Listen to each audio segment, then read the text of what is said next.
अब मैं जेन जी में आता हूँ, तो हमने एक देखा है कि जो इस जनरेशन में है वो एक फोमो वाली चीज़ है, that is fear of missing out. तो वो जो लोग हैं या जो भी इस एज के हैं, तो उनको लगता है कि जो मेरा दोस्त कर रहा है या जो मेरे आसपास के लोग कर रहे हैं, तो मैं उसके पीछे जाऊं या मैं जो वो हर्ड मेंटेलिटी है उस चीज़ को फॉलो करूं। तो इस चीज़ पर आप क्या कहना चाहोगे? और जब ये इन्वेस्टिंग पर आती है ना, तो ये डेंजरस हो जाती है। तो अब आप बताइए इस पर आपका क्या राय है? 100% एग्री। फोमो और हर्ड मेंटालिटी आज भी हमारे यहाँ पे काफ़ी कॉमनली प्रैक्टिस होती है। मेरा ये कहना है कि आप अगर इन्वेस्टमेंट कर भी रहे हैं तो बिना पढ़े बिना जाने इन्वेस्ट करना एडवाइजेबल नहीं है। ओके। मैं और आप दोनों अगर इक्विटीज़ में इन्वेस्ट कर रहे हैं, इसका मतलब ये नहीं है कि मेरी और आपकी रिटर्न सेम सेम आएगी। आएंगे, राइट राइट। आपने किन स्टॉक्स में किया है, मैंने किन स्टॉक्स में किया है। सेकेंडली, अगर स्टॉक्स भी सेम है हम्म। तो आपने किस वक्त एंट्री ली है उस स्टॉक में, मैंने किस वक्त ली है, राइट। आपने कब एग्जिट लिया है और मैंने कब एग्जिट लिया है, इसमें तो हमारे रिटर्न्स हे वायर डिफरेंट हो जाएंगे।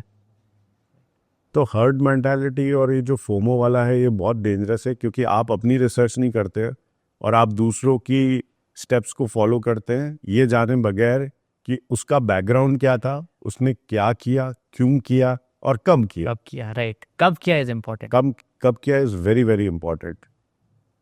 एक स्टॉक जो अपनी बढ़त ले चुका है, जो इंक्रीज हो चुका है एक पर्टिकुलर लेवल पे, वो वहां पे एग्जिट मार रहा है और आप उसमें एंट्री मार रहे हो, राइट। तो उसको तो रिटर्न मिला है, आपको कैसे मिलेगा। मिलेगा, सही बात है।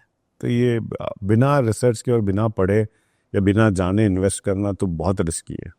और सर, जैसे कि बीइंग अ सीए, और आपने देखा होगा आसपास का जो ट्रेंड है स्पेसिफिकली इन जेन जीज, तो आपको क्या देखने को मिलता है कि वो किस टाइप के इंस्ट्रूमेंट्स में इन्वेस्ट कर रहे उनको अर्ली सक्सेस चाहिए, हैं? या जो कि बहुत बहुत रेयर है। ऐसा नहीं है नहीं मिलती है, मिलती है, लेकिन लक का एक फैक्टर होता है गैस इसमें। Luck is always there. या लेकिन इन्वेस्टिंग में लक तो होना चाहिए।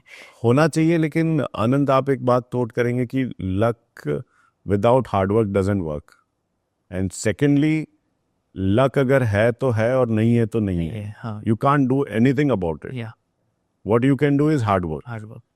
तो मेरा ऐसा मानना है कि हमें हमेशा हार्ड वर्क पे ही फोकस करना चाहिए।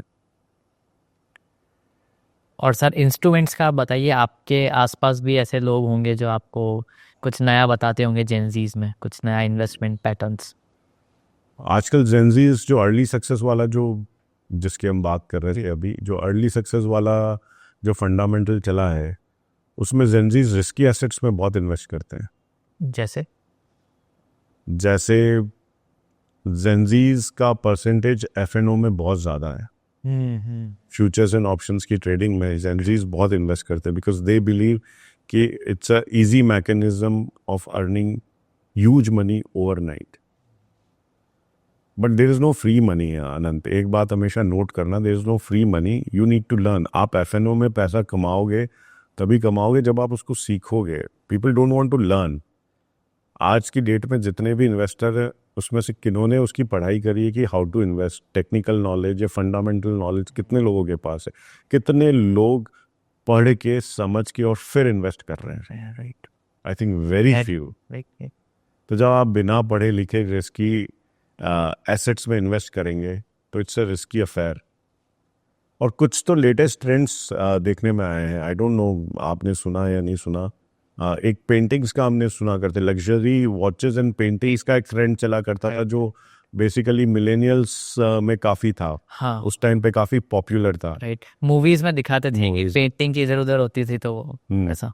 लेकिन आज के जेंजी में आप यू विल नोटिस दैट कि देयर आर मेनी पीपल जो स्नीकर्स में इन्वेस्ट कर रहे हैं। हाँ सर, ये सुनने में आया। ये काफ़ी शॉकिंग है। जब मैंने पहली बार सुना तो मुझे समझ में ही नहीं आया, but then I read about it और पता चला कि sneakers investing is becoming quite popular this days.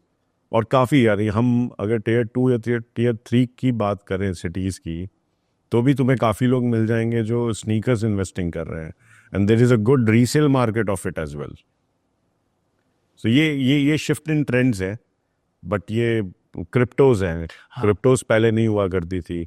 और क्रिप्टोज में इस तरह इन्वेस्ट हुई कि कहीं ना कहीं गवर्नमेंट ने भी उसको रिकॉग्नाइज किया कि, और गवर्नमेंट ने टैक्स लगाया कि cryptos are also there, you can't leave them unattended. तो ये शिफ्ट इन इन्वेस्टिंग पैटर्न्स हैं।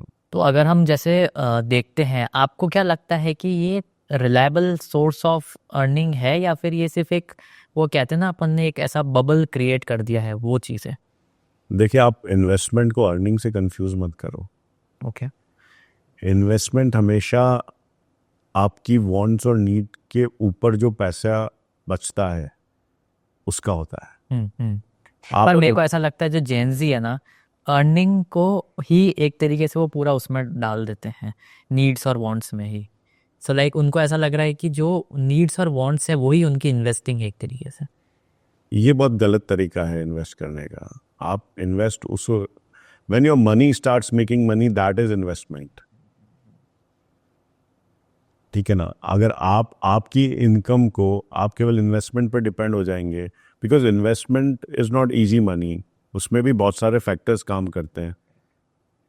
It will give you money but it will not give you when you want. या राइट। इसकी एक इंडिपेंडेंट साइकिल है, या यूं कहें कि एक इंडिपेंडेंट तरीके से रिटर्न्स काम करते हैं, जो कि ग्लोबल फैक्टर्स या नेशनल फैक्टर्स पर डिपेंड करते हैं, जो कि आपके कंट्रोल में नहीं होते हैं। राइट।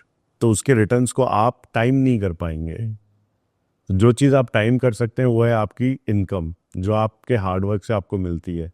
सो आप अगर इन्वेस्टिंग मनी पे डिपेंड हो जाएंगे और हार्डवर्क की इनकम नहीं करेंगे, मतलब आपकी इनकम नहीं होगी और केवल इन्वेस्टमेंट होगा, तो आप मिसमैरेज होने के चांसेस बहुत ज़्यादा है।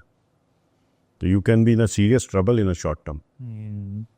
लिक्विड मनी ही नहीं होगा आपके पास। लिक्विड मनी ही नहीं होगा, फिर आप उसको डेली एक्सपेंसेस मीट करने के लिए आप डेट लेंगे, क्योंकि आप इन्वेस्टमेंट लिक्विडेट इसलिए नहीं करेंगे because it is not फैचिंग you the desired money, या डिजायर्ड अमाउंट फैच नहीं कर रहा है, तो आप डेट लेंगे। वो है ना, आपने अपना वो है ना, जो एक कहावत है कि आमदन या अठन्नी और खर्चा रुपया।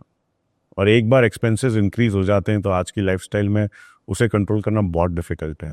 आइडियल इन्वेस्टमेंट पैटर्न वही रहेगा कि आप अपनी इनकम से एक्सपेंस करें, और investment is the extra money you earn out.